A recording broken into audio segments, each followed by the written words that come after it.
une question se pose, quelle est la valeur de la loi orale? Lorsque Dieu donne la Torah au Mont Sinaï, c'est écrit que les anges étaient jaloux. Moshe Rabbeinu est monté au ciel et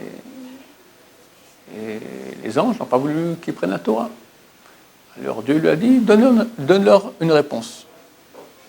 Alors on va faire en cours, leur expliquer en 2 mots que ce n'est pas adapté à eux. Toutes les lois de la Torah correspondent à ce monde-ci. Mais quel était le débat profond? Le débat profond était que Hachem a donné la Torah au peuple juif. Et les sages d'Israël, c'est eux qui vont orienter, qui vont définir ce que dit la Torah. La Torah, au niveau de la loi écrite, elle est extrêmement vague. Viennent les sages d'Israël et disent, c'est ça, c'est ça, c'est ça, c'est ça. Ils n'ont pas inventé. Ils ont reçu ça de Moshe Rabbeinu lui-même. Mais il y a des développements, etc. Il y a tout un travail d'exégèse, comme on dit, d'analyse de la loi écrite qui amène à certaines conclusions de la loi orale. Et ça, les anges n'avaient pas. Ils ne voulaient pas que les hommes vont fixer la Torah. Il y a beaucoup d'exemples de ce type-là. Une fois, il y a eu une marloquette, c'est très connu, une divergence d'opinion entre Rabbi Yehoshua et Rabbi Eliezer à propos d'un four. À l'époque, les fours étaient faits en terre, poterie, et dans les lois de pureté et d'impureté, lorsqu'une ustensile de poterie a été impurifiée, on ne peut rien faire, il faut le casser. Alors on casse le four, il est impurifié, les lézard mort a touché ou a été mis même dans le four, d'accord, le four devient impur. C'est plus actuel aujourd'hui, c'est les lois de pureté et d'impureté de l'époque, bientôt Mashiach reviendra, on les aura de nouveau. Alors qu'est-ce qu'ils ont fait? Ils l'ont coupé, pas comme ça avec une hache, bong, ils l'ont cassé, ils l'ont coupé en lamelles. Des lamelles. Et après, ils prennent du ciment, ils prennent une lamelle, ils mettent du ciment, une autre lamelle, du ciment, ils refont le même four. On l'a cassé et on l'a refait. Est-ce que ce four, il est pur ou impur? Parce qu'après tout, tu as fait la même chose, tu as fait ce qu'il y avait avant. Marloquet, différence d'opinion entre 2 grands Tanaïm, 2 grands rabbins de la Mishnah, Rabbi Eliezer. Rabbi Eliezer, c'est le premier rabbin qui s'était dans la Mishnah. On l'appelle Rabbi Eliezer Agadol, le grand, le seul rabbin à propos duquel il écrit le grand, très grand rabbin. On dit que c'est le Gilgul de Moshe Rabbeinu, l'incarnation de Moshe Rabbeinu. Contre Rabbi Yehoshua, pas plus petit que lui, un très grand rabbin aussi, un Tana. Rabbi Yehoshua, il a dans cette bagarre avec Rabbi Eliezer, il a tous les sages d'Israël qui sont avec lui. Et on a une loi qui dit que lorsqu'on a une personne contre une majorité, on suit la majorité. Minorité même contre majorité, on suit la majorité en halakha. La Gemara nous raconte dans Bava Metzia le débat qu'il y a eu entre les deux. Rabbi Eliezer dit, si j'ai raison, que ce carubier, c'est un arbre là, se déracine et se pose 200-300 mètres plus loin. On voit le carubier, hop, qui se lève et se met à courir, tac, tac, tac, et se pose là-bas. Rabbi Yehoshua dit, on n'amène pas des preuves de carubier. Bon, Rabbi Eliezer dit, si j'ai raison, que la rivière qui coulait comme ça s'arrête, se met à couler dans l'autre sens. Aussi dit, aussi fait, aussitôt fait. La rivière remonte dans l'autre sens. Rabbi Yehoshua dit un argument super fort, on n'amène pas une preuve d'une rivière. Rabbi Eliezer dit, si j'ai raison que les murs du Beth Midrash tombent, et les murs du Beth Midrash se mettent à tomber, Rabbi Yehoshua dit, ne vous mêlez pas de cette histoire-là, les sages d'Israël débattent, c'est pas votre affaire. Et les murs, on a dit que les murs du Beth Midrash sont restés penchés. S'ils se remettaient comme ça, c'est un manque de kavod pour Rabbi Eliezer qui dit qu'elles tombent. S'ils se tombent, c'est un manque de kavod pour Rabbi Yehoshua qui leur dit, s'arrêtez, ça va se pencher jusqu'à aujourd'hui. À la fin, Rabbi Eliezer dit, si j'ai raison, qu'une voix sort du ciel et dit Rabbi Eliezer a raison. Sort une voix du ciel qui dit Rabbi Eliezer a raison. Ah, c'est plus un petit coup de sorcellerie, c'est fortiche. C'est pas qu'on croit une voix du ciel, c'est vraiment comme ça. Rabbi Yehoshua dit, Lo bashamayim hi, la Torah n'est pas dans le ciel. Elle a été donnée aux hommes. Quand les Tanaïm et Amoraïm, la Mishnah et la Gemara, tranchent quelque chose, même Dieu ne peut plus rien faire. La Gemara dit, qu'a fait Dieu à ce moment? Il a souri, il a dit, Natsruni banai natsruni, mes enfants m'ont vaincu, ils m'ont vaincu. C'est phénoménal. À un point tel, il y a beaucoup d'exemples comme ça. Il y a dans la Gemara une histoire. Les sages d'Israël ont lu un des livres qu'a écrit le roi Salomon, je crois que c'est Kohelet, l'Ecclésiaste. Donc les sages d'Israël ont voulu le retirer de Olam Haba. Je veux dire que ça fait partie, c'est dans Père Ekhelek, le dernier chapitre de Sanhedrin, dire qu'il fait partie des rois qui n'ont pas part au Olam Haba. Du coup, les sages d'Israël ont une vision. Non, tout à coup, un feu descend du ciel et se met à dévorer leur siège. Ils ont continué, nous, c'est pas celle qui va nous dire quoi faire. Vient le roi David, en téléportation de Olam Haba, se matérialise devant eux, leur dit, je vous en supplie, ne faites pas ça. Bon, ils discutent, etc. À la fin, les sages d'Israël acceptent. Donc, Baruch Hashem, Shlomo fait partie du Olam Haba. La question se pose, qu'est-ce qu'on a à faire maintenant que les sages d'Israël écrivent que Shlomo, le roi Salomon n'a pas part au Olam Haba. Le roi Salomon, il est au Olam Haba, il est tranquille, vous pouvez en bas écrire ce que vous voulez. Qu'est-ce que j'en ai à faire? Qu'est-ce que ça me fait? Ce que le candidaton, on va dire maintenant dans les journaux, on a sorti, ça, le roi Salomon ne fait pas partie du Olam Haba, dites ce que vous voulez, moi j'y suis, je suis très content là-bas. Si les sages d'Israël écrivent dans le Talmud que Salomon n'a pas part au Olam Haba, eh bien Dieu prend Salomon, désolé mon cher ami, en enfer. Tu n'as plus part au Olam Haba. Le pouvoir des sages d'Israël. On ne leur a pas donné un peu trop. Les anges ont cru cela. Mais c'est un cadeau. Mais écoute, si on se prend pour ce qu'on voit dans la glace, tu as raison. Et donc on comprendra quel pouvoir on a et c'est quoi les grands d'Israël, c'est quoi les sages d'Israël, on comprend. Ils ont même plus peur de Dieu. Pardon? Ils ont même plus peur de Dieu. C'est-à-dire que ils ont une grande crainte de Dieu. Ils ont une grande crainte de Dieu, mais Dieu lui-même a dit, je vous donne la Torah. Oui, il me donne la Torah, mais il peut la modifier. Il la modifie, bien sûr, et Dieu dit, ok, c'est vous qui décidez. C'est pas toi et moi, c'est les grands d'Israël. On ne peut pas changer la Torah comme on veut. Ce sont des grands d'Israël, ils ont la présence divine qui est avec eux. Ils sont d'un calibre énorme. La présence divine, et là il y a Dieu qui vient les voir, qui va leur dire ne fais pas ça, ouais. Eux ils ne vont pas y croire. C'est-à-dire que finalement leur présence divine, tout ce qui leur donne leur pouvoir, elle n'existe plus. Si, Dieu existe, mais ce même Dieu m'a dit je vous donne à vous. C'est à vous, terminé, je ne m'occupe plus de cela. Et alors à partir du moment où Dieu dit quelque chose, on va le faire, peu importe s'il y a une contradiction. Quand je viendrai vous dire maintenant avec des signes du ciel que vous avez tort, ne m'écoutez pas. Il a dit je vous donne à vous, ça veut dire c'est à vous. Terminé. Lo b'shamayim hi. Elle est pas, c'est un verset qui dit, elle n'est pas dans le ciel. Elle est pas dans le ciel. Et ça ne veut pas dire qu'elle a été écrite dans le ciel. Donc finalement, quand on a un doute sur un livre, on va voir l'auteur. Là, c'est la même chose. On a un doute sur un livre. Mais si l'auteur me dit, débrouille-toi, et tout ce que tu dis maintenant, c'est vrai, c'est bon. Mais une fois qu'il y a eu la voix du ciel qui est venue et qui a dit... Aucune importance, rien. Wallo. Il y a un shoot, il y a des responsables des livres de questions-réponses. Il y en a un qui s'appelle Shoot Menashamayim. Question-réponse du ciel. C'est un rabbin médiéval qui rappelle des noms de Dieu, montait la nuit en rêve, posait des questions dans le ciel. Il est archi inconnu. On le connaît. Parmi 1000 livres qu'on connaît, c'est un livre. Mais il n'a pas plus de poids qu'un autre et sûrement beaucoup moins.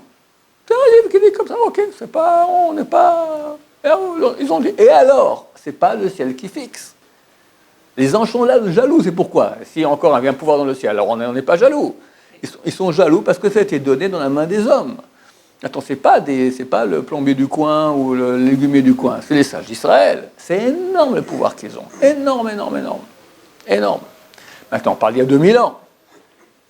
Il est écrit qu'on n'écrivait pas le nom d'un rabbin dans le Talmud s'il n'était pas capable de ressusciter un mort et d'arrêter le soleil dans sa course. Tu comprends? De quoi on parle? Mais c'est pas de la sagesse. Hein? C'est un sage d'Israël, c'est pas de la sagesse de pouvoir ressusciter un mort. C'est un pouvoir qui vient, c'est pas la sorcellerie, c'est grâce à la sainteté qu'ils ont. Oui, la présence divine qui est avec eux. Le fait que la sainteté, elle ne vient pas à partir de la sagesse. Il n'y a jamais écrit que lorsqu'une personne sera sage, elle va avoir des super pouvoirs. Si quelqu'un est sage en Torah, forcément il a la sainteté avec lui. On ne peut pas être sage en Torah sans qu'il y ait beaucoup de sainteté. Impossible. La Torah, ce n'est pas un apprentissage d'information. Pour qu'on soit grand en Torah, il faut qu'on soit saint. Parce que c'est la pensée de Dieu. Et quand on n'est pas saint, ça ne rentre pas. Impossible. Tu vois, quand tu as des centaines de milliers de gens qui lisent la Torah, jour et nuit, tu en as par-ci, par-là, quelques-uns qui deviennent des grandes Torahs. Et ça, ils ne sont pas bien, ces gens-là. Ils sont très bien, mais pas au niveau de sainteté, de Kedusha, de sainteté. Quand ils sont saints, ils ont la présence divine avec eux, ils ont un calibre énorme de Torah, plus que tout. À côté de l'histoire, ça va dans ce sens-là. Histoire terrible. On a beaucoup d'histoires terribles aujourd'hui. Elle est écrite dans le traité Shabbat, page 108. Shmuel, qui était le plus grand rabbin en Babylonie, Shmuel souvent, n'est-ce pas, avec son élève Karna, au bord du fleuve Haddekel, en hébreu, le Tigre. Et le Tibre à Rome et le Tigre à Bagdad, d'accord? Après de Bagdad. Et il voit l'eau trouble. Il dit à Karna, il y a un sage qui est en train de venir, qui vient d'Israël. Il fait ses besoins et l'eau de la rivière du fleuve se soulève pour faire une muraille autour de lui pour qu'il soit en pudeur. Extraordinaire. Les deux sont Shmuel qui voit ça dans l'eau et effectivement qui était venu d'Israël, Rav. Rav qui était le plus grand rabbin d'Israël, énorme. Il quitte Israël, c'est en l'an environ 250 de l'ère chrétienne, et il arrive en Babylonie. Avec ça, on peut dire la Torah la gros de la Torah est partie d'Israël en Babylonie, en exil. Shmuel dit à Karna, va vérifier si c'est un Talmid Chacham. Je ne comprends pas. L'eau fait maintenant une muraille autour de lui, il n'y a pas de question. C'est un grand homme. Oui, il a des pouvoirs, des choses, mais on veut être certain. Ça peut venir de toutes sortes de sources. Moi, je veux maintenant voir ce qu'il est grand en Torah, c'est ça qui m'est égal. Pas les miracles. Karna va lui poser des questions relativement simples. Donc, c'est que la brit mila, ça se fait sur l'organe génital, pas marqué dans la Torah. Hein? Il lui répond. C'est marqué, vous ferez ça komal. Donc, un endroit qui est différent. Non, on l'apprend différemment. Il y a un endroit parce que ça fait komal, après, il y a orla. C'est marqué l'orla, c'est le prépuce, et aussi, l'orla, c'est des fruits, une chose qui fait des fruits, l'organe génital. Après, 2-3 questions. La suite, vous la verrez là-bas, elle est horrible, la suite de l'histoire. Mais en tout cas, le principe là, il est édifiant. Quelqu'un qui fait des miracles, pour nous, c'est rien. Les sages d'Israël ont dit, Chacham, c'est écrit dans le Talmud, Chacham adif minavi. Un sage, il est plus grand qu'un prophète. Un prophète, c'est quelqu'un que Dieu lui parle. C'est énorme. Un sage d'Israël, c'est plus grand. Parce qu'il a la Torah. Ton problème et mon problème, c'est qu'on ne se rend pas compte de ce que c'est. Surtout aujourd'hui, on se permet de parler sur le rabbanim et des choses, c'est terrible. Même en Israël, les journaux, tout ça, c'est devenu... Heureusement, c'est marqué à la fin de traité Ktubot, c'est ainsi que Mashiach vient. Que les gens parleront sur le Talmid Chachamim, catégorie de Talmid Chachamim. Les gens vont accuser le Talmid Chachamim, toutes sortes de choses. Quand Mashiach vient, c'est comme ça que ça doit être. Autre histoire qui va dans ce style. C'était, si vous voulez bien, Rabban Gamliel. Son fils est tombé malade et il envoie demander à Rabbi Han ben Dosa qu'il prie pour son fils. Je ne sais pas certain des noms des deux acteurs-là. En tout cas, c'était un qui était le grand rabbin président de l'État, et un qui était un grand tzaddik, Rabbi Han ben Dosa, qui était aussi un sage d'Israël. Rabbi Ben Dosa, il jeûnait toute la journée. La Gemara dit, tout le monde est nourri grâce à Rabbi Han ben Dosa, et lui, il suffit d'une petite quantité de carub par semaine. D'accord? Sa femme, le Rabban Gamliel lui dit, je ne comprends pas, tu n'es pas un sage d'Israël, pourquoi tu as besoin que Rabbi Han ben Dosa prie pour notre fils? Prie-toi. Il répond, Rabban Gamliel, moi je suis comme un ministre qui rentre chez le roi. Rabbi Han ben Dosa, il est comme un serviteur qui rentre chez le roi. Tu as le roi. Qui est plus proche du roi? Le serviteur ou le ministre? Le serviteur. Le ministre, quand il vient avec ses beaux habits, Ils se mettent les deux sur la table, dans le salon, ils ouvrent les cartes, ils regardent qu'est-ce qu'on fait. Oh, on n'est pas des copains. Bon, le roi n'est pas être copain avec le serviteur non plus, mais le serviteur, il rentre dans l'intimité du roi. Il nettoie ses toilettes, il lui fait son lit, il va en pyjama. Au milieu de la nuit, le roi, il a envie d'un coca. D'accord? Ding dong, il amène le serviteur et il lui donne un coca en pyjama. Le serviteur, il rentre dans l'intimité du roi. Donc, au niveau des prières, il est plus grand, il peut rentrer plus profondément chez Hachem. Mais après tout, qui est plus grand, le serviteur ou le ministre? Le ministre. Tu as des gens dans le peuple d'Israël qui sont des grands tzadikim et qui ont un pouvoir énorme dans leurs prières. Mais ils ne sont pas grands en Torah. C'est certainement des Talmidei Chachamim. Un tzadik, on ne peut pas être un tzadik sans connaître bien la Torah. Il connaît bien, mais ce n'est pas des grands en Torah. Qui est plus grand aux yeux d'Hachem? Le ministre. C'est clair, avec lui, on gère le royaume. Les grands Torah, ils gèrent le monde avec Hachem. C'est comme ça. Et la tendance, elle est d'inverser. Un prophète, il voit des choses. Il prie, ça se réalise. Le mieux, c'est qu'on ait deux à la fois. On a le Rav Chaim Kanievsky aujourd'hui, c'est et un grand Torah, et Baruch Hashem, et Ruach HaKodesh, et prophète, et tout ce que tu veux. Pas prophète, mais presque. Je raconte l'histoire avec le Rav Chaim Kanievsky, je le raconte. Je vais raconter mon voisin de palier. Tous les jeudis soirs, il est chez le Rav Chaim Kanievsky. Il me raconte qu'un jour, un couple rentre chez le Rav Chaim Kanievsky, et c'est le petit-fils de Rav Chaim Kanievsky qui fait rentrer les gens, tout ça. Il pose une question, Rav Chaim donne une réponse. Le petit-fils dit à son père, à son grand-père, je comprends pas, grand-papa, hier, un couple est rentré avec la même question, tu as répondu exactement le contraire. Le grand-père répond, je t'ai déjà dit souvent, ce que Dieu me met dans la bouche, c'est ce que je dis. Extraordinaire.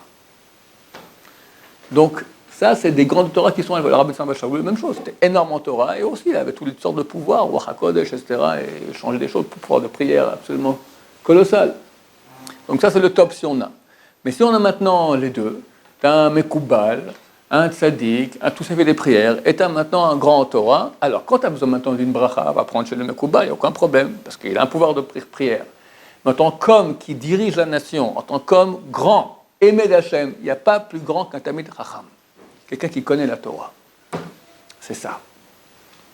En parenthèse, le Mashiach que nous attendons, Rabbi Tzemach Shaul m'a dit, il doit connaître toute la Torah. Il doit pas être un grand tzaddik, il doit être un grand tzaddik, etc. Mais ce n'est pas ça le critère. Le critère, il doit connaître toute la Torah. C'est très pratique de dire ça. Pourquoi? Parce que tu as tellement de clients, de gens qui se prennent pour le Mashiach. C'est une maladie chronique, d'accord? J'en ai un toutes les semaines qui m'appelle. Ça y est, je me dévoile bientôt, etc. Pourquoi il m'appelle à moi, d'accord? Une fois, j'en ai eu deux. Alors, j'ai dit, écoutez, il y a un problème. Il y a un deuxième qui dossier. Je les ai mis en contact les deux. J'ai donné les mails pour qu'ils se débrouillent entre eux. C'est une maladie psychiatrique connue. Ça provient d'un égo surdimensionné qu'on se prend pour le Mashiach. Alors, quand on leur... Rav Sheva, on va dire une belle histoire de Rav Sheva, c'est un type est venu voir Rav Sheva, voilà, je suis Mashiach. Ah, fantastique! Alors, dis-moi s'il te plaît. Allez, on commence. 321 fois, je me souviens bien le chiffre, 321 fois dans la Gemara, c'est marqué Teko. Teko, c'est un Tishbi, Itares, Kushiyot, Vesheelot. Tishbi, le Tishbien, c'est Yohan Navi, viendra et répondra aux questions. Teko, ça veut dire on ne sait pas quoi faire. On n'a pas la réponse à cette question. Alors, réponds-moi s'il te plaît. On lui parle, il ne comprend même pas de quoi on parle, d'accord? À côté de la plaque, allez, disqualifié. Mashiach doit être un grand Torah. Il ne sera pas Mashiach parce qu'il sera prophète. Il fera des miracles. Il sera un tzaddik extraordinaire, mais ce n'est pas ça qui fixe. Le critère, grand en Torah. S'il y a ça, il y a, peut-être. S'il n'y a pas ça, c'est certain qu'il n'y a pas. Donc, le problème, c'est qu'on ne comprend pas c'est quoi les grandes Torah. Ils ont un niveau énorme, voilà. Au point tel où ils fixent la réalité. Parce que qu'on ait la chance d'être au moins des petits Talmidei Chachamim. C'est possible des grands aussi. Mais vous peut-être. Moi, mon âge, c'est encore un peu difficile. Baruch Adonai, Amen.